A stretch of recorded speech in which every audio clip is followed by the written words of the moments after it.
Rocky and I drove into the trailhead last night. Something I like to do with, in the summer particularly. This gets me on the trail before it starts heating up. It was a good drive in. Saw a bear and a handful of elk. I'm a little nervous about this trip. This is a place I've been a number of times, but it's been a while. It's kind of a stiff hike to get up there, and the past year or so my fitness has I'm worn down. I'm having a hard time getting stronger, but the best way I really know to get stronger is to just go out and do what it is that you want to do. I got to be careful though. I'm traveling alone. I do have Rocky looking after me, but still, when you're kind of outside of your normal physical comfort zone, you tend to make mistakes. Injuries are more common. Maybe you don't watch your water intake the way that you should. I'm going to just have to balance my desire to get up to this place that I like so well, and my desire to get fitter, against caution, the caution of a solo traveler, and somebody who doesn't want to take unnecessary chances.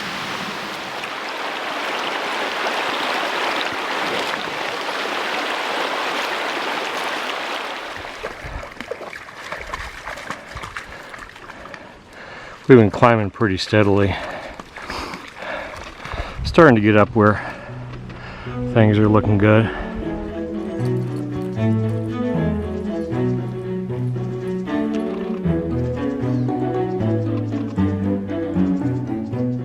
One of the quirks of this trail, some might even call it a cruelty, is that you spend a fair amount of work getting up to this knob I'm standing on, and then you throw some portion of it away, dropping back down into that hole before you climb back up again. And ultimately we're headed up across the bottom of that rock slide and into the basin above. This is supposed to be a running creek, but it is dry this year. I'm down probably half a quart. I was going to tank up here just to get back up to my 3 quarts for the climb, just to play it safe. I can hear it running somewhere up there. I think it's going to be worth my while, just for safety's sake, to go tank up and get Rocky tanked up too before we climb.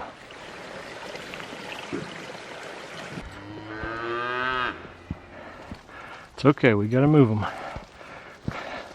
We gotta get them moved.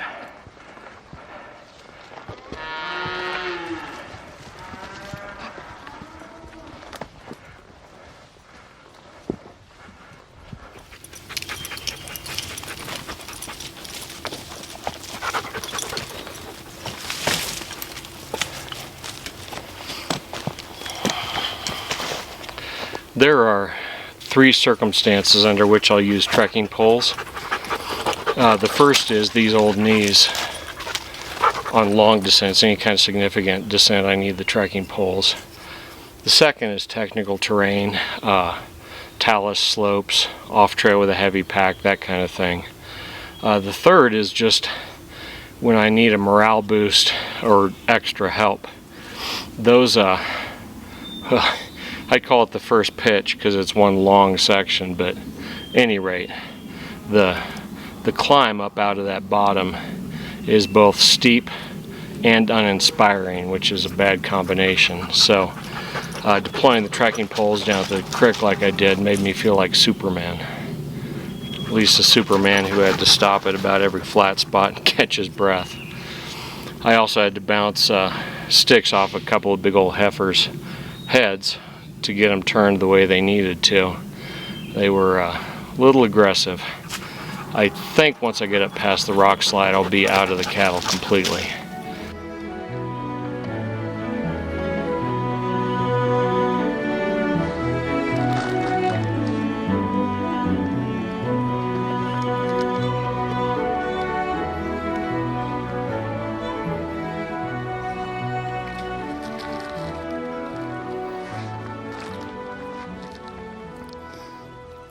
Rocky, that food bowl's not going to be sitting there forever.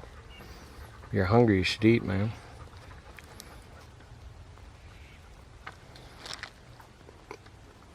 Rocky knows he's cleared hot on little squeaky things, but he is also tired. So he's not taking the bait there off of that little marmot. We did see a cow elk and her calf crossing the rock side below us a little bit ago. I didn't get any video. We've been listening to her for a while, and Rocky was trying to catch scent, and then finally we saw her break out.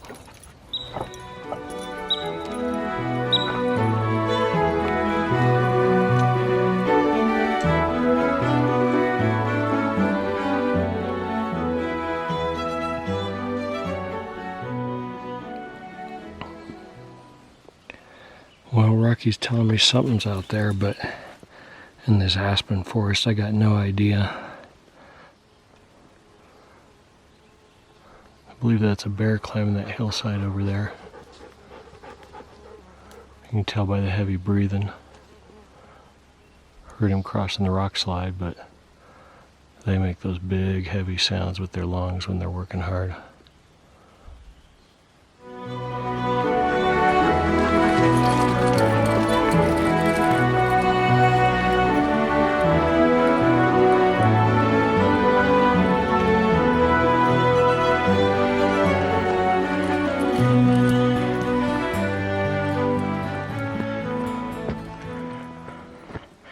And this is why we do it.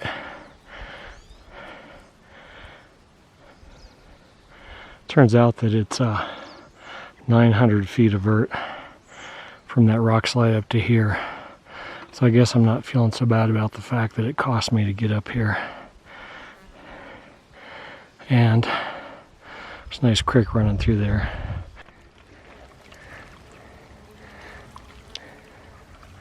There was not water there. We had to come upstream to even find some. Thankfully there's water in the basin though. We've only got less than a quart left, so we'd be in trouble if there wasn't. Normally I camp out up there on that knob up there where I got good views all the way around. And I will do that, but on account of how warm it is, I might lie up here in the shade somewhere until it cools down a little bit before I go set up camp. Really have no idea what those berries are.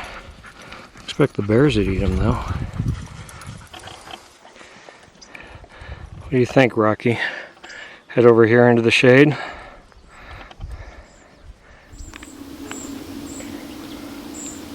Here in the shade with the breeze blowing, it's downright pleasant. I've got my shirt and ball cap down in the sun drying out.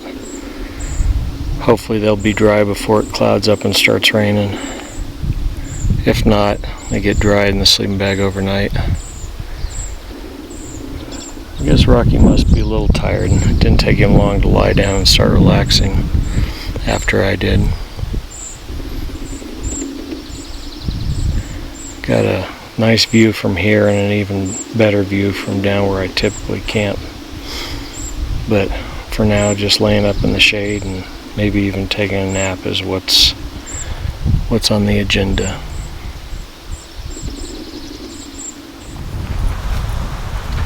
The sky's starting to talk and the wind's starting to blow, so I'm going ahead and get my shelter set up.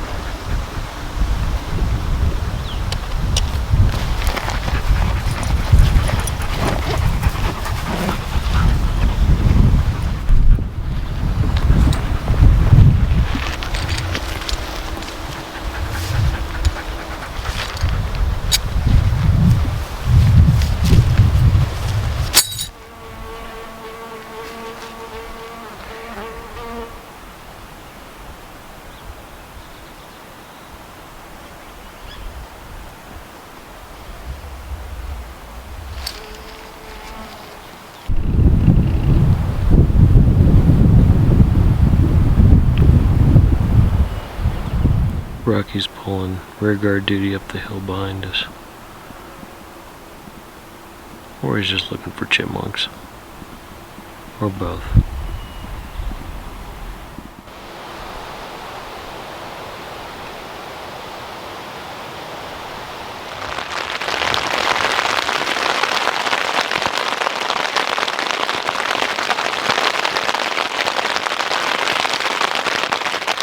That is another bear.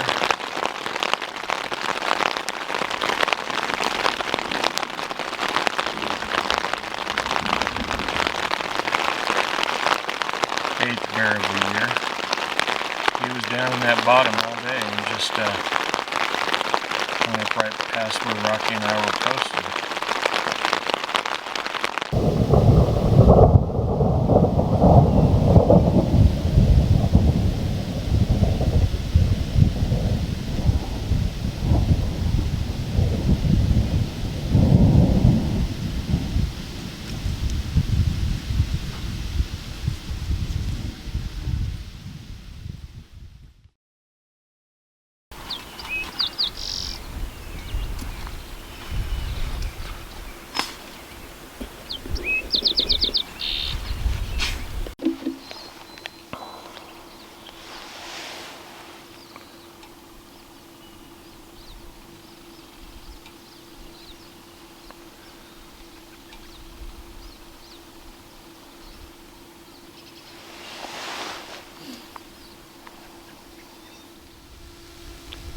We expect the world to be reducible, quantifiable, explicable, and it is none of those things. Those are fine heuristics for getting by in a creation that is beyond us. But we also use those three avenues to try to exert mastery, to turn ourselves into gods, and it does not suit us. It's not good for our soul, it's not good for how we position ourselves relative to the world.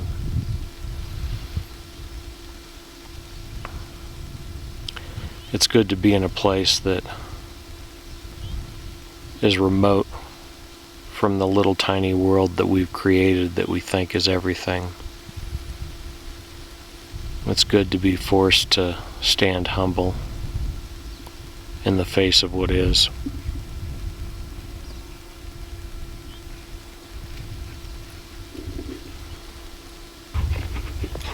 Rocky, what'd you get? It's a nice deer bone he found over there for himself. He's proud of that.